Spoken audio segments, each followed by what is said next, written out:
Dairy Den circle પાસે એક four wheeler ગાડીના ચાલકે માર્ગને અવરોધ કરતા જેનો સોશિયલ મીડિયામાં વિડીયો વાયરલ થયો છે, જેના આધારે સયાજીગંજ પોલીસે આ ઇસમ વિરુદ્ધ કાયદેસરની કાર્યવાહી હાથ ધરી છે.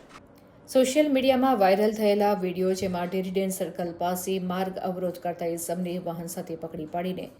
સયાજીગંજ પોલીસે આ ઇસમ વિરુદ્ધમાં કાયદેસરની કાર્યવાહી હાથ ધરી છે. મળતી માહિતી મુજબ Swift car register number MH12FK1901 ની અંદર બેઠેલા ઇસમોએ પોતાના કબજાની સ્વિફ્ટ કાર ડેરીડેન સર્કલ પાસે આવતા જતા વાહનોની અડચણ થાય તે રીતે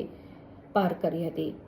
અને પાર્ક કરીને કેફી પીણું જેવું કંઈક પીતા હોય તેઓનો વિડીયો સોશિયલ મીડિયામાં વાયરલ થયો હતો. ત્યારે વાયરલ થયેલા વિડીયો સંબંધે તાત્કાલિક કાર્યવાહી